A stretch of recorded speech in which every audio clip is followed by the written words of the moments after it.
Salut à tous, j'espère que vous allez bien. On se retrouve en ce lundi en fin d'après-midi pour commencer une nouvelle semaine de vlog. J'espère qu'au niveau luminosité ça ira, j'ai pas branché la ring light, qu'au niveau du son ça ira parce que j'ai mon chauffage qui est en train de souffler, enfin la clim qui est en train de souffler de l'air chaud. Donc je sais pas trop si ça s'entend, ça fait un peu de bruit donc j'espère que ça ira. Mais là j'avoue que ça s'est un petit peu rafraîchi avec le temps à la pluie, l'humidité et tout, franchement les températures ont grave chuté. C'est 17h passées, je suis rentrée du travail, mais avant ça j'ai dû m'arrêter dans un point retrait pour aller récupérer un colis. Alors j'ai reçu un message, un mail il y a 2 jours je crois, me disant que j'avais reçu un colis dans un Mondial Relais, mais je me suis dit mais c'est bizarre, t'attends rien, t'as rien commandé, enfin c'est très très bizarre. Je pensais que c'était une pub, mais c'était tellement bien fait que par acquis de conscience, j'ai quand même fait un saut au Mondial Relais, enfin c'est une boutique en fait de fruits et légumes qui fait Mondial Relais. Et j'ai bien fait parce qu'il y avait bel et bien un colis qui m'attendait, mais je n'ai pas du tout été prévenue. Ça me vient des éditions apparemment M+. Donc si vous avez suivi mon vlog précédent, vous savez que je suis donc partenaire 2023 pour les thrillers avec la maison d'édition M+. Je vous avais déjà présenté 2 livres qui m'avaient été envoyés et apparemment il y en a d'autres qui m'attendent. Donc je vais l'ouvrir. Juste ici, je le pose sur ma table. J'ai pas pris de ciseaux, mais je pense que ça va aller. Et ça va aller. Punaise, par contre, ils ont mis très peu de scotch et tout, ils n'ont pas peur. Il va me falloir des ciseaux. À défaut de ne pas en avoir, j'ai pris le couteau. Parce que oui, il y a des choses encore, je me rends compte, je me dis oh punaise, j'ai pas ça, oh punaise, j'ai pas ça. La dernière fois, j'ai voulu ouvrir une boîte de thon. D'ailleurs, je l'ai toujours. Je n'ai pas d'ouvre-boîte, vous y croyez-vous? Par chance, j'avais 2 boîtes de thon. J'en avais une, vous savez, avec la languette là qu'on tire. Et l'autre, il me fallait vraiment l'ouvre-boîte. Je n'en ai pas, il faut que j'en achète. C'est dans ces moments-là qu'on se retrouve bête en se disant waouh, j'ai pas d'ouvre-boîte. Bref, c'est pas grave. Ça, c'était pour la petite anecdote. Aïe. Allez, hop, ça c'était. Oh, il y a une bonne lecture, très très mignon. Oui, mais qu'est-ce que c'est? D'accord, ok. Je n'en attendais pas autant de la maison d'édition. C'est waouh. Ok. Marque-page, on n'en a jamais assez. Je vous l'avais déjà d'ailleurs présenté la semaine dernière dans un vlog. Mais vous savez, j'en perds toujours. Je les laisse toujours dans mes livres. Donc au moins, ça m'en fait quelques-uns de plus. Donc la maison d'édition m'a envoyé 2 livres. Merci à eux. Je ne sais pas qui remercier, j'ai pas de nom, mais on va remercier M+ Édition et toute l'équipe à y être. Alors, le premier c'est Guillaume Coquery, Putain de karma, et apparemment c'est du M+ noir. C'est un format broché, assez épais, vraiment assez épais. Alors, de quoi ça parle? Une crue centennale dévaste le village d'Entremont. Le vieux pont romain cède, une vague de boue et de pierre emporte la moitié du cimetière voisin, plus de 30 cercueils partent à la dérive. Quand l'eau se retire, c'est la consternation puis la stupeur. Les villageois découvrent dans le caveau provisoire un mort en trop, un corps nu et mutilé. Le capitaine Damien Sergent habite la vallée, seul, depuis le décès de sa compagne. Entremont est isolé, il doit accepter cette enquête dont il ne veut pourtant pas. Et si ce mort en trop avait un message à délivrer? Parfois, lorsqu'on n'a plus d'avenir, on se découvre un destin. L'auteur vit avec sa famille au pied des Pyrénées. Eh bien, très bien. C'est pas son premier roman, c'est son 3e roman qu'il a sorti. Je pense que ce sont de toute façon que des nouvelles parutions qu'il nous envoie. Ouf, il est un peu abîmé. Bon, c'est pas grave, tant qu'il arrive à se lire, c'est le principal, on va dire. Eh bien, très bien. Ok. En fait, c'est que je m'attendais tellement pas à en recevoir 2 autres que ça me met un peu la pression là pour les lire. Mais ça va le faire, sauf si j'ai mal compris que c'était en fait que je reçois 2 livres tous les 2 mois. Oh, je sais pas du tout. Bref, au pire, j'enverrai un petit mail à la maison d'édition pour avoir quelques petites informations supplémentaires. D'accord, en fait, j'avais pas vu sur la couverture, c'est donc la crue avec un cercueil. Là, vous avez une croix juste ici. Quand vous passez votre main sur le cercueil, c'est en relief. C'est très sympa. Ah ouais, c'est hyper sympa à toucher et tout. Très très chouette. Très chouette. Et le deuxième, c'est un roman de Paige Coman, Souviens-toi de Sarah. Et là par contre ça a l'air d'être un roman. Je vous lis également le résumé. Jan, éditrice chez Soundwood Publishing à Londres, reçoit un manuscrit anonyme. Une jeune adolescente, Sarah y confie sa vie de misère dans les années sombres de l'Angleterre des années 1960. Elle y avoue aussi les crimes qu'elle a dû commettre pour échapper à son destin. Vraie confession ou habile fiction d'une écrivaine contemporaine.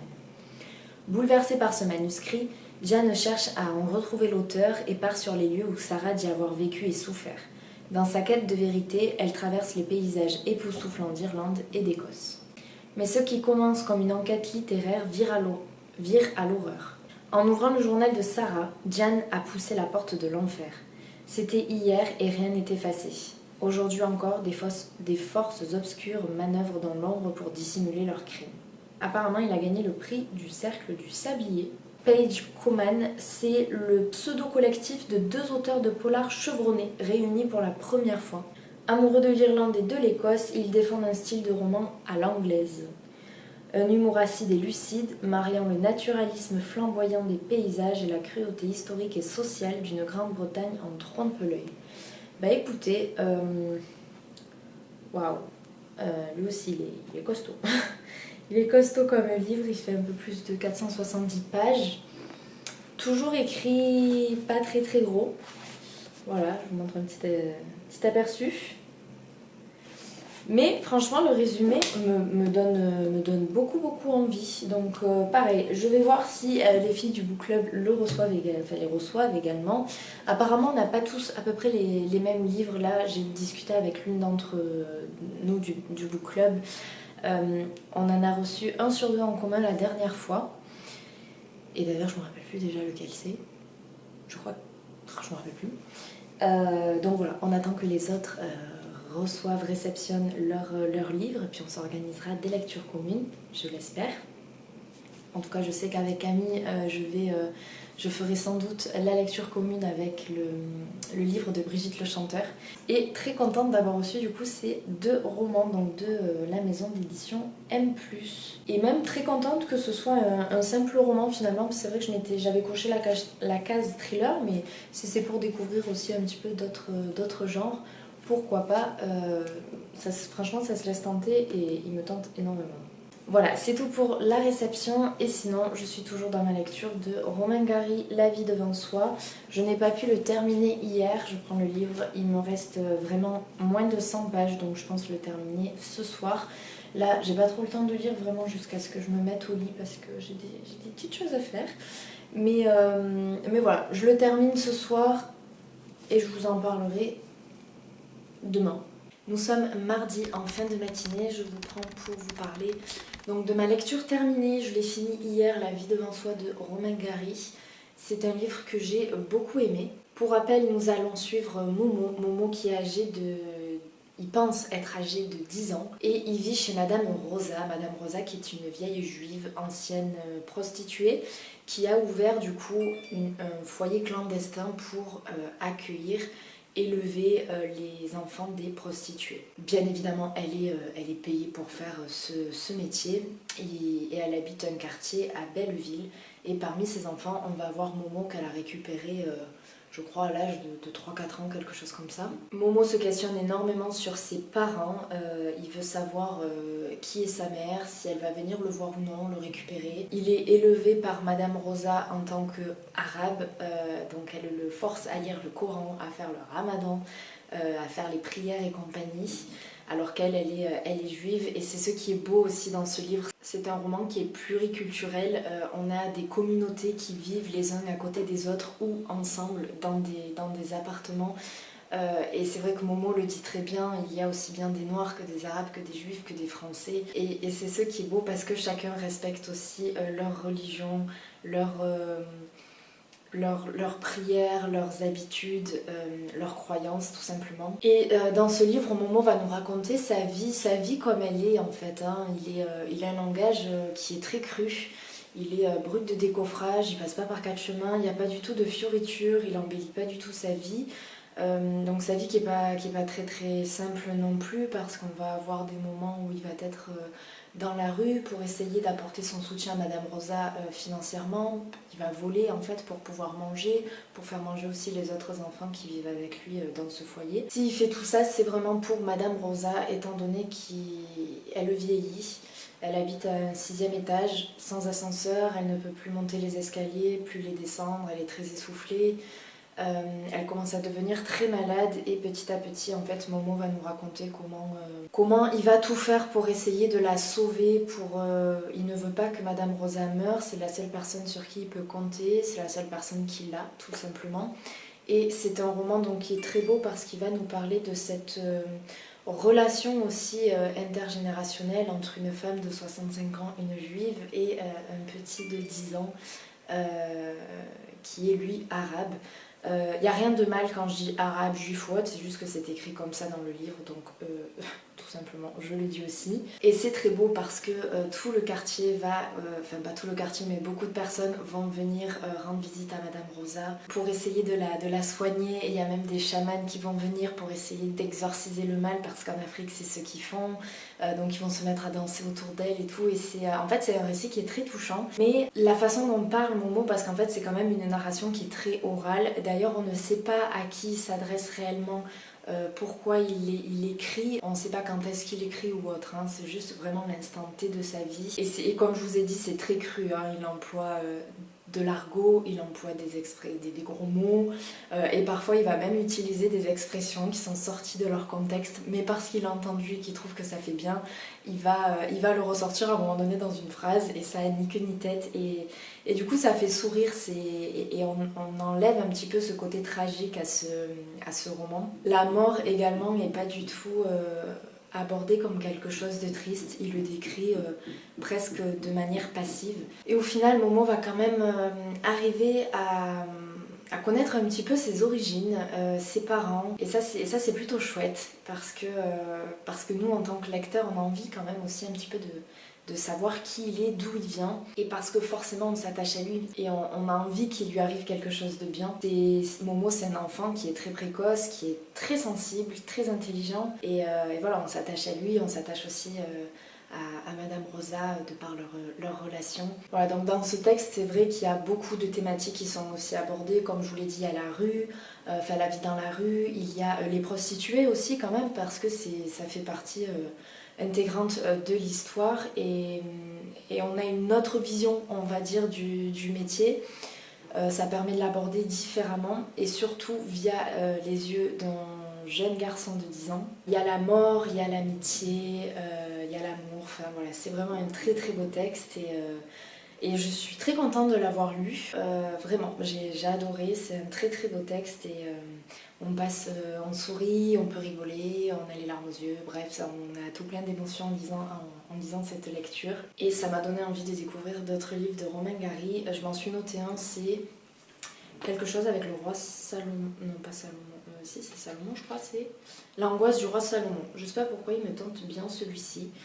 Donc voilà, j'essaierai de le trouver, mais je vous le conseille fortement. En tout cas celui-ci, il se lit très très bien, et ça change, et la narration un petit peu orale comme ça change énormément, et ça fait vraiment sans doute l'originalité de ce récit. Ensuite, hier soir, après ma lecture de Romain Gary, j'ai commencé Second Souffle de Vanessa Carrara-Douillet, qui m'a été envoyée par les éditions HarperCollins Bien-être. Je vais boire mon café, sinon il va être froid. Ah non, en fait, il est chaud. Dans ce livre, nous allons suivre Vanessa Carrara-Douillet, qui est une hypnothérapeute. Et donc, elle va, en quelques lignes, nous raconter comment elle est devenue hypnothérapeute et pourquoi. Elle va nous décrire un petit peu son cabinet. Et ensuite, elle va aborder 13 thématiques qu'elle a vues, les plus récurrentes, en tout cas qu'elle a vues durant sa carrière. Ça fait 10 ans qu'elle est hypnothérapeute. Et donc ça va se présenter, donc un chapitre égale une thématique, et ça se présente sous la forme d'un entretien. En fait, elle va nous raconter les entretiens qu'elle a eus avec les personnes. Alors je sais pas si elle a conservé les vrais prénoms ou pas, ça je sais pas du tout. C'est des chapitres qui sont assez courts, ils durent environ 10 pages. Et à chaque fin de chapitre, vous avez, je crois qu'on appelle ça un mantra, c'est-à-dire une phrase. Donc par exemple, pour le premier chapitre, c'était le corps est toujours beau car c'est le mien. Le deuxième chapitre, c'était je gagne du temps, je ne fais rien. Bref, et j'ai lu que deux entretiens en fait. Donc le premier, ça traitait donc du corps. Une femme qui est arrivée à se détester physiquement. Ça avait des répercussions notamment sur son couple et même sur elle, sur sa confiance en elle, son estime de soi et compagnie.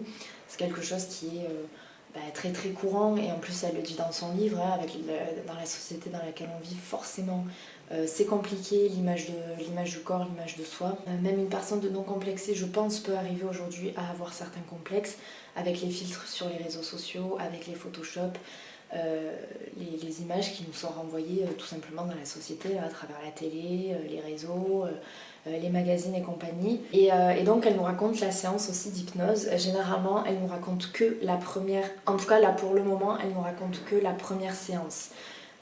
Pourquoi la personne est venue la voir et comment elle arrive à déceler donc une faille en fait chez la personne. Et donc elle l'hypnotise et souvent elle nous dit que la personne revient encore régulièrement ou qu'il a fallu 2-3 séances et c'est terminé. Et pour le moment ça marche plutôt bien pour ces personnes. Le deuxième c'était, ça s'appelle les ricochets du bonheur. Et pareil, c'est une femme qui vient par rapport à la charge mentale. C'est très actuel aussi, je trouve, la charge mentale.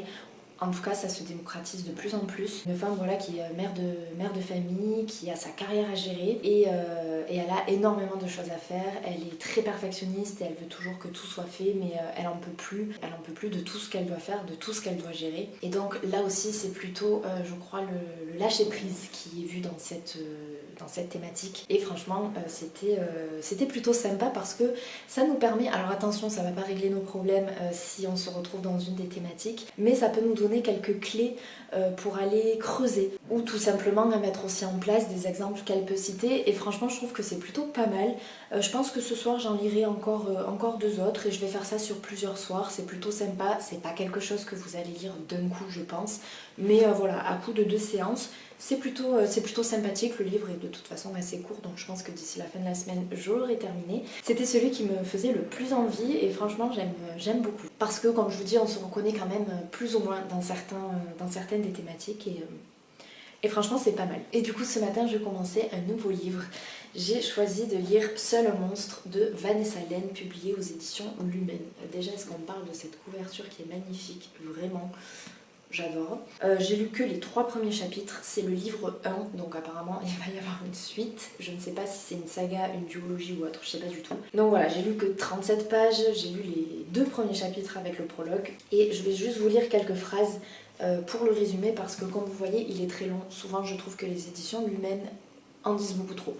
Donc je vais me cantonner à quelques phrases pour vous donner les grandes lignes de ce roman. Déjà ici sur la première de couverture nous avons un monstre et un héros s'affrontent, sauf que cette fois le monstre c'est elle. Et ensuite, n'oublie pas la règle d'or, personne ne doit savoir ce que tu es. Jamais tu ne devras parler des monstres à qui que ce soit.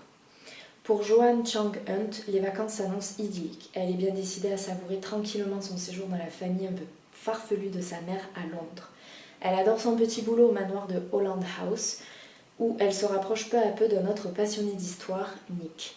Mais rien de tout cela n'est en fait un hasard. Quand une nuit, un terrible drame se produit. L'été de la jeune fille vire au cauchemar. C'est tout, je ne lirai pas l'autre paragraphe. Tout ce que je peux vous dire, c'est que là, elle a 16 ans. Et en fait, au tout début du livre, elle en a 6. Elle est chez sa grand-mère, un été aussi à Londres. Et sa grand-mère, en fait, lui dit de but en blanc que c'est un monstre, qu'elle est un monstre. Et qu'en fait, les monstres n'ont pas l'apparence, ne sont pas comme on voit dans les dessins animés de l'âge de la petite ou autre. Mais qu'elle ne doit en parler à personne et tout. Et elle a 6 ans, elle n'y croit pas du tout. Donc les années passent. Et donc là, on la suit lorsqu'elle a 17 ans d'ailleurs, je crois. 16 ou 17 ans. Et comme je vous l'ai dit, donc il y a quelque chose qui va se produire. Ça arrive très très vite, hein. Je crois que c'est dès le chapitre 2. Il y a ce drame qui arrive et on sait que sa vie va changer à tout jamais et qu'elle va avoir de sacrées révélations et qu'elle va en apprendre beaucoup sur elle également. Voilà, c'est tout ce que je peux vous dire pour le moment de cette lecture parce que c'est quand même un sacré pavé, il fait quasiment 500 pages. Mais c'est un livre que je voulais vraiment lire cet automne. Bon, c'est raté parce qu'on arrive bientôt en hiver, non? Oh non, je l'aurais lu avant cet hiver, du coup c'est cool. Voilà, je l'avais eu pour mon anniversaire, il me faisait beaucoup de l'œil. Donc j'ai décidé de le sortir de ma pile à lire. Et sinon, écoutez, c'est tout pour ce matin. Je pense vous reprendre d'ici demain parce que voilà, j'aurai pas le temps d'avancer dans mes lectures d'ici ce soir. Ce soir, je pense un petit peu lire. Et puis voilà, je vous prendrai demain pour un petit peu l'avancée des choses.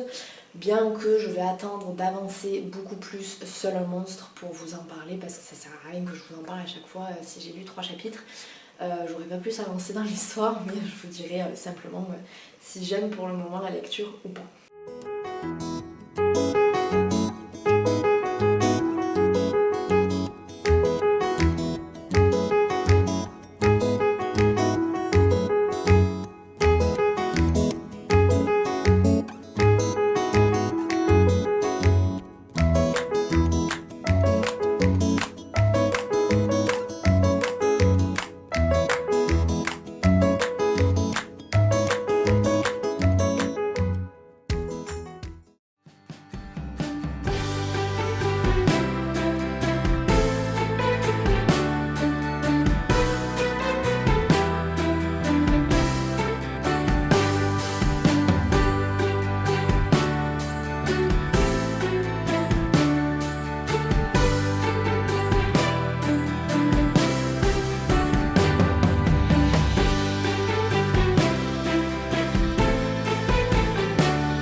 Nous sommes vendredi soir, il est 21h05, je viens de rentrer du travail avec les cheveux légèrement mouillés, ondulés, décoiffés parce qu'il a plu sur le trajet retour.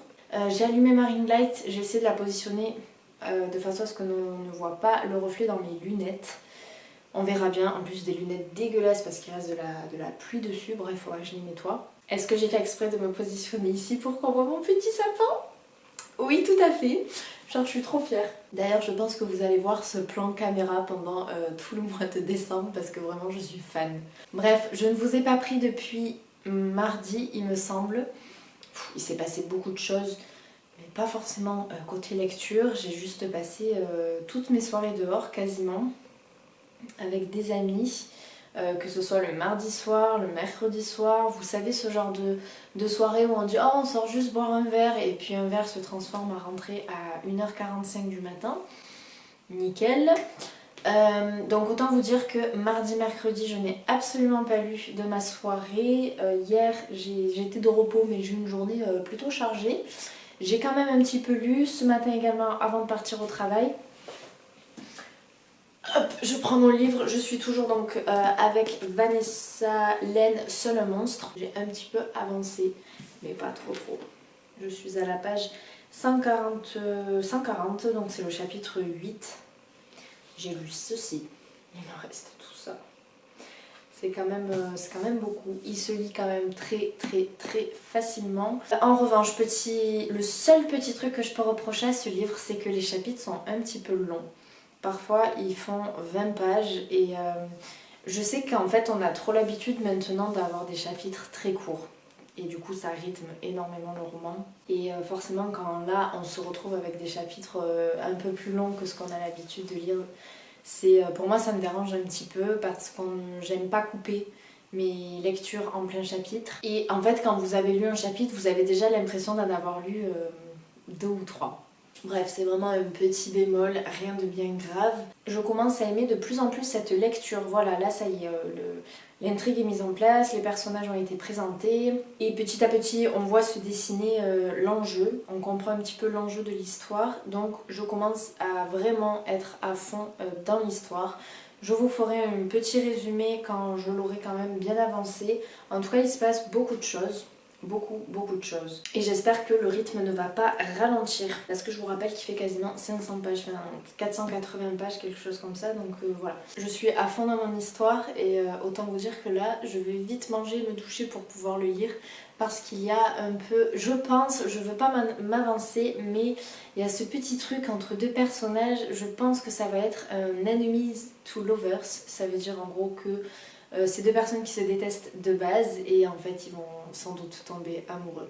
Et là je suis dans le moment où ils se méprisent l'un et l'autre et voilà, je suis trop à fond dedans, donc j'ai trop hâte. Ce matin, j'ai fait que lire avant de partir au travail, je n'ai rien fait d'autre alors que j'avais quand même des choses à faire. Et j'étais là, non, il faut que je lise jusqu'au dernier moment, dans la dernière minute, j'ai continué à lire, donc j'ai trop hâte de pouvoir le continuer. Et pareil, j'avance doucement mais sûrement le livre Second Souffle de Vanessa Carrara Douillet. J'ai lu d'autres thérapies, en tout là j'en ai lu, je suis à ma 7e, voilà. Quasiment à la moitié du livre et à la moitié d'ailleurs des thèmes qui vont être abordés.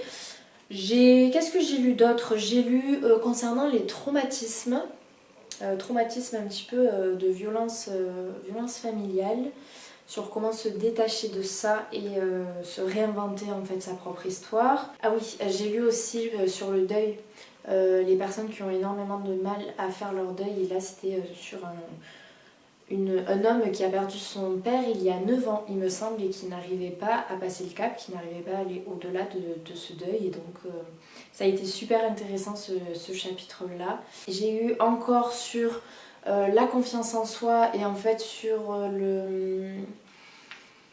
les régimes. Voilà, on va suivre aussi une femme qui a fait 1000 et un régimes pour essayer de maigrir, et là on va avoir elle va nous faire comprendre en fait, Vanessa, que il faut pas se priver, il faut pas se punir, que le mot perte de poids, l'expression perte du poids, perte de poids n'est pas bon à utiliser, il faut être en accord, il faut manger de tout, alors, il ne faut pas se restreindre parce que très souvent on le paie après, et qu'il faut surtout arrêter de se comparer aux autres et de se dire oui, j'aimerais être normale.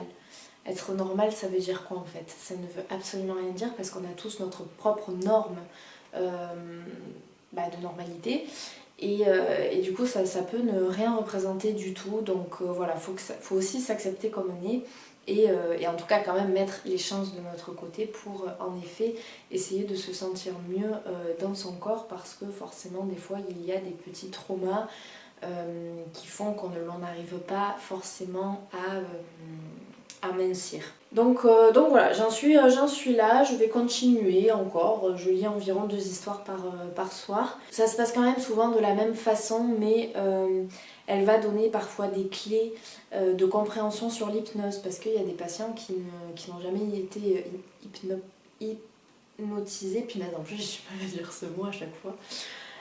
Et du coup, ils demandent qu'est-ce qui va se passer, qu'est-ce qui se passe, comment ça va se dérouler, compagnie. Donc franchement voilà, c'est bien, franchement j'apprends des choses sur cette pratique. Donc je pense que vous l'avez déjà compris, c'est quand même un livre qui me plaît énormément. Et sinon, pas plus pour ce soir.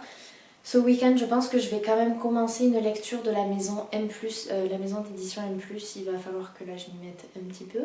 J'ai pas envie d'éteindre la caméra parce que je trouve mon sapin trop mignon. Voilà. Genre je suis vraiment très fière de lui. Faut savoir que dans tous les appartements dans lesquels j'ai vécu, et Dieu sait que j'en ai fait pas mal parce que pendant mes études j'ai beaucoup déménagé et compagnie, même niveau professionnel, c'est la première fois que je fais un sapin de Noël chez moi. D'où ma fierté.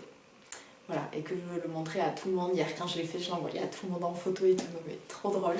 Et je pense que, comme je vous l'ai dit, vous allez avoir ce plan pendant bien longtemps. Bref, allez, je vous laisse et on se retrouve ce week-end.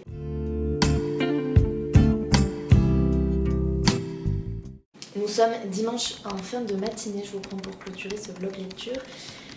Les lectures n'ont pas été vraiment au rendez-vous dans ce vlog-là. J'ai eu un petit rythme d'escargot. J'ai quand même terminé le livre de Vanessa Carrara Douillet. Je pense que je vous en ai suffisamment parlé dans ce vlog-là.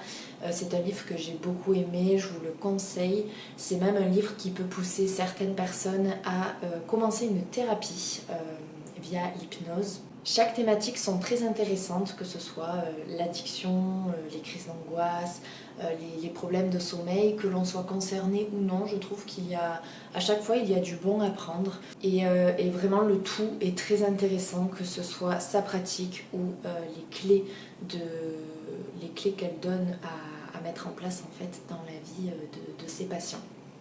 Voilà, donc je vous le conseille, ça a été ma première lecture HarperCollins Bien-être et franchement, plutôt une bonne surprise, moi qui ne suis pas habituée à lire ce genre de livre. Et toujours et encore dans ma lecture de Seul un monstre, je crois que je suis quasiment à la moitié du livre. Vraiment, je lis comme un escargot et pourtant j'aime cette lecture, mais voilà, j'ai pas trop eu le temps cette semaine. Aujourd'hui, je lirai en fin d'après-midi, avant je ne pourrai pas. Et comme je vous ai dit, je pense d'ailleurs que je vais commencer à côté un livre de la maison d'édition M+. Je pense que mon choix va se porter même sur le livre de soit Brigitte Le Chanteur, c'était La voix de mon père, soit, je ne me rappelle plus soit je l'ai sous les yeux. Du coup, soit Putain de karma de Guillaume Coquery, parce qu'il y en a une qui a déjà commencé dans notre book club. Et parce qu'elle l'avait reçu en premier et franchement elle a dit qu'elle aimait bien pour le moment et qu'elle était quasiment à la moitié je crois, donc voilà, ça m'a donné envie de le découvrir. Sinon c'est vraiment tout pour aujourd'hui, pour cette semaine. Voilà, j'espère que le vlog vous aura quand même plu, même si je vous ai parlé de mes deux lectures en cours quasiment toute la semaine, sauf quand j'ai fini le roman Gary, La vie devant soi. Ça arrive, c'est une semaine où j'ai pas trop eu le temps de lire, la semaine prochaine sera sans doute meilleure. Et j'espère que vous avez passé une bonne semaine. Dites-moi si vous avez commencé vos décorations de Noël aussi, vu que nous sommes le premier week-end de décembre. D'ailleurs hier j'ai acheté une bougie, bon elle a un couvercle style bonbonnière, mais là je l'ai enlevé parce que, oh là là l'odeur. Elle sent super bon, je vous la montre, je sais pas si vous la verrez bien. Voilà. Elle sent divinement bon. J'avais pas de bougie de Noël et généralement les bougies j'ai du mal à les faire brûler. Et là, celle-ci, je l'ai achetée exprès pour la faire brûler et sentir Noël dans tout mon appart. Donc voilà, pour le moment je la pose là, mais je vais l'allumer incessamment. Donc voilà, dites-moi si vous êtes dans l'ambiance de Noël, si vous lisez des romans de Noël aussi, vous savez que moi je n'en lis pas, en tout cas pas pour le moment. Et voilà, qu'est-ce qui vous met dans l'ambiance? Est-ce que vous êtes allé voir des illuminations? Est-ce que vous avez commencé le marché de Noël? Vous avez vu que je suis allée y faire un tour jeudi matin, c'était très sympa, j'y retournerai très certainement avec des amis pour boire le vin chaud, parce que là c'était 11h du matin, je n'allais quand même pas en boire. Vous allez penser que je suis alcoolique, mais rassurez-vous, je ne le suis pas du tout. Bref, sur ce, je vous souhaite de passer un bon week-end, une belle semaine remplie de bonnes lectures, de bonnes ondes, de bonnes choses. Et je vous dis à la semaine prochaine pour un nouveau vlog.